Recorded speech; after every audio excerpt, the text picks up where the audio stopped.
Vous avez un casque dont les connectiques puent sa mère et date de Mathieu-Zalem, ou un casque tout cassé dont vous ne servez plus, ça tombe bien parce qu'aujourd'hui on va en tester un avec le Black Friday. Il y a plein de promotions super intéressantes et quoi de mieux qu'un bon casque de chez HyperX que je vais vous présenter juste maintenant. C'est parti.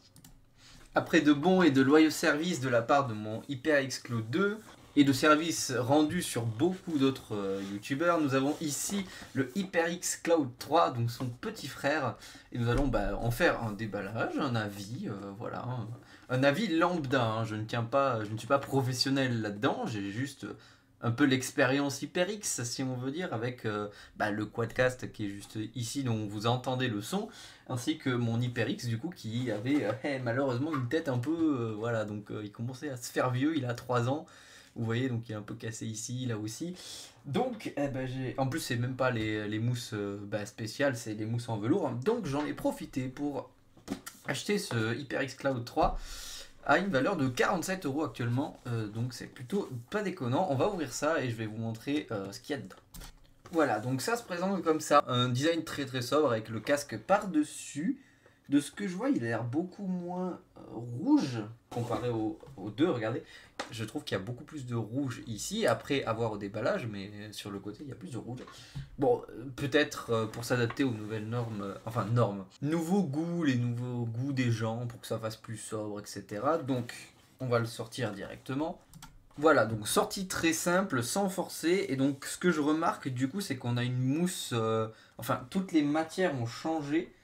Là, on a le 2 et le 3 pour comparer, du coup.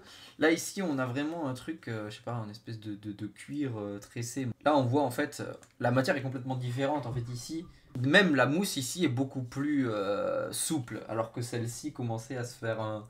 Enfin, c'était un peu dur. Voyons voir. Alors, ici le 3, ici le 2. Enfin, on a l'air d'avoir un peu moins de marge ici que là. Enfin, c'est ce que je remarque à la visu, en visu. Mais voilà, on a une couleur qui est, je trouve, plus jolie ici. Après, c'est peut-être parce que il se fait vieux mon truc, mais bon, on a un rouge un peu plus sang, un peu plus joli.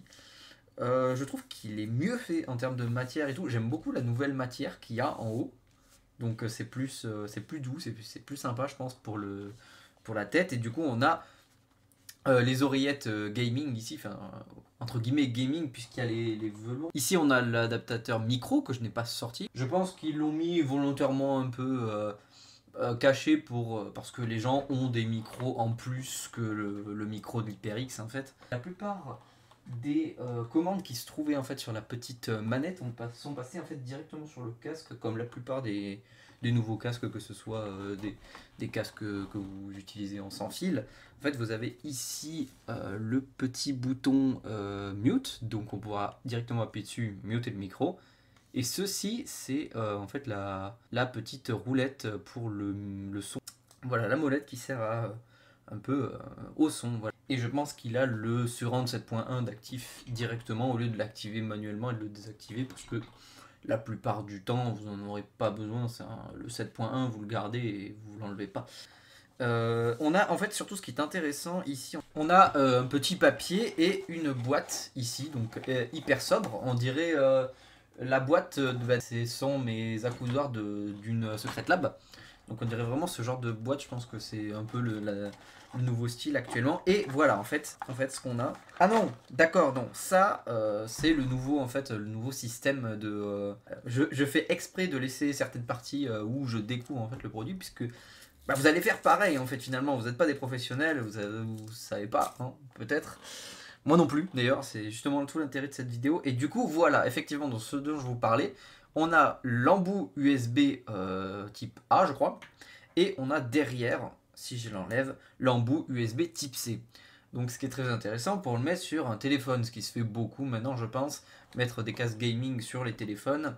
C'est devenu monnaie courante, donc on a directement l'adaptateur USB directement qu'on passera en fait en USB-C pour avoir le casque en USB-C. Donc on a ça, et du coup je pense qu'on a le micro avec, si je me trompe pas, effectivement. Hop, on a un micro, donc ça c'est le micro en plus. Du coup je n'ai pas celui de l'HyperX de l'HyperX 2, mais je trouve celui-là un peu plus forcément futuriste, un peu plus sobre. Donc j'aime bien celui-là, faudra que j'aille tester. D'ailleurs, je pense que le câble aura beaucoup moins tendance à s'entortiller du coup, comparé à l'ancien. Ici, donc, vous voyez, bon, là, il est vraiment bien emmêlé, mais voilà, en fait, le câble était tellement...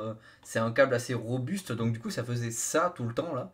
Et c'était assez chiant, et je pense que le nouveau ne le fera pas. Et ce que j'ai remarqué du coup en l'enlevant, c'est qu'il est beaucoup plus léger. Je pense que les matières ont été allégées au maximum en fait pour essayer de donner une impression de légèreté et pas tout simplement un truc bien lourd. C'est beaucoup plus léger. J'ai l'impression d'être moins étouffé par les oreillettes, à moins que ce soit les velours justement. Et j'ai pas l'impression d'ailleurs qu'il y ait les rechanges en velours. Effectivement, donc il n'y a pas, y a pas les changes en velours qu'on avait, mais je pense que celle du HyperX2 devrait passer sur l'HyperX3. Ok, donc ça a été détecté directement par OBS directement. Donc ça c'est plutôt pratique. Enfin pas d'alerte entre guillemets de mon logiciel HyperX qui fait que normalement c'est le logiciel que j'avais installé pour le 2. Ok, donc le petit test a été effectué. Je trouve qu'il est plutôt bien. À vrai, ça fait pas maintenant c'est plus simple, c'est plus petit. Donc je trouve ça un peu mieux que la grosse mousse qu'il y avait sur je crois le HyperX2. C'était un gros micro avec la mousse là. Je vous mettrai des images en même temps, tant qu'à faire. Mais du coup, je le trouve qu'il est plutôt bien. Enfin, moi j'aime bien, j'apprécie bien. Je pense que pour 47 euros, vous avez un casque qui fonctionne niveau son nickel, je pense. Comme son prédécesseur, l'HyperX2, hein, qui était une vraie légende dans le YouTube game, hein. Si c'est pour dire, c'était une vraie légende dans le YouTube game, et je pense que le 3 fait largement l'affaire. Après, si vous avez déjà un 2, l'HyperX Cloud 2, qui est à peu près viable, pas en l'état comme le mien, et que vous avez encore les mousses d'origine et tout, je pense que faut peut-être pas l'acheter. Mais si vous avez rien ou qu'il est cassé comme le mien, je pense que l'HyperX Cloud 3, il reste un très bon produit à un prix là du coup, grâce au Black Friday de 50 euros, qui fait concurrence à son prix conseillé de 120. Donc ce qui est beaucoup mieux je trouve. Et franchement, je pense qu'on peut sauter sur l'occasion des fêtes qui arrivent pour se procurer ce casque qui franchement hâte de tester pendant un bon mois, le mois qui va suivre la suite pour voir ce que ça donne. Mais c'est du HyperX niveau son, je pense qu'on n'est pas déçu parce que ça reste la légende. Ça reste la légende du HyperX Cloud 2 que tout le monde a eu ou avait. Et je pense qu'on est largement...